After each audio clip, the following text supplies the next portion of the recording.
Insane Donald Trump's American castle, Mar-a-Lago. As Donald Trump leaves office, the place that has come to symbolize brand Trump is Mar-a-Lago, his 20-acre, 128-room private members club in Palm Beach, Florida. With much of the Trump business empire heavily indebted and losing money, Mar-a-Lago is one of its few genuine cash cows. Donald Trump likes to call Mar-a-Lago his Palm Beach club and catering facility, the Winter White House, and while that's just his nickname for the sprawling Florida estate, there's some precedent for the moniker. Trump turned Mar-a-Lago into a private club in 1995 and built a 20,000 square foot ballroom with $7 million in gold leaf. He commandeered a coat of arms that British authorities in 1939 had granted to Joseph Edward Davies, Post's third husband, then replaced Integritas, the Latin word for integrity, with Trump. He also spent $100,000 on 4 gold-plated sinks. Much like his Fifth Avenue penthouse, there's gold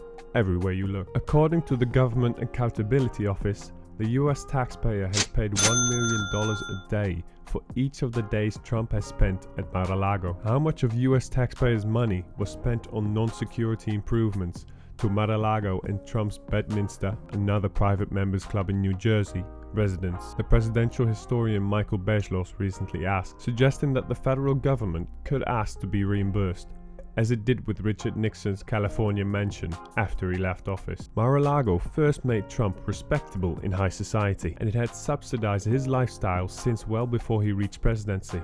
All the while, as a private members club with hundreds of members and guests milling around during Trump's visit, it has been cloaked in secrecy. Trump now plans to move back there.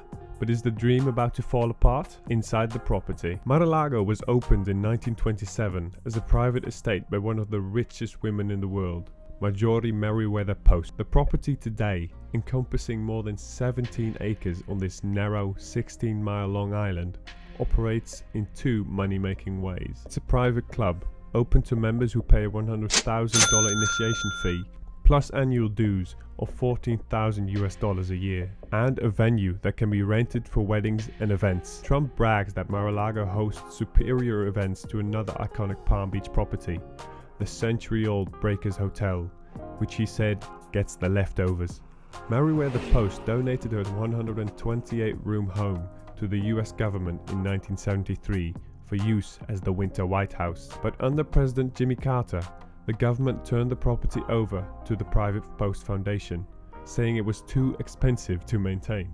Over time, it's been decorated with a Louis XIV style ballroom with 40-foot ceilings and $7 million worth of gold leaf on its walls. He spent $100,000 on 4 gold-plated bathroom sinks near the ballroom. To date, Trump has spent 133 days at the property while in office. He took his first trip there as POTUS for the Red Cross Ball in early February 2017 and hosted Japanese Prime Minister Shinzo Abe the following weekend. Mar-a-Lago is where he was when he announced Lieutenant General H.R. McMaster as his pick for National Security Advisor, authorized a missile strike on Syria, and hosted Chinese President Xi Jinping for a 2-day summit. According to the Government Accountability Office, 4 trips the president took to Mar-a-Lago in 2017 cost taxpayers at least $13.6 million. It was finished in 1927.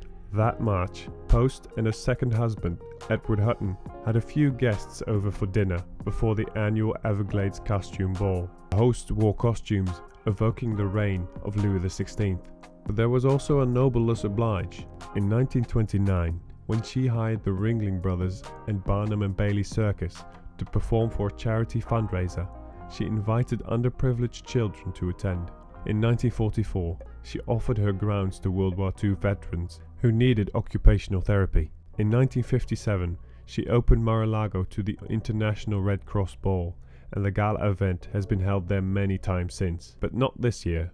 It was one of more than 20 charity events that were relocated from Mar-a-Lago or cancelled after the president's remarks on violent protests in Charlottesville, Virginia in August. Closed due to COVID-19. Case in point, the property was closed for 57 days amid the coronavirus pandemic. It's because visitors like the press secretary to Brazilian President Jair Bolsonaro and Brazil's Chargé d'Affaires ambassador Nestor Forster tested positive for the coronavirus in March. Trump's golden egg. The Trump organization isn't a coherent business, rather a hodgepodge of different boutique interests with little in common. And as Trump's leaked tax returns showed, most of those businesses are in the red.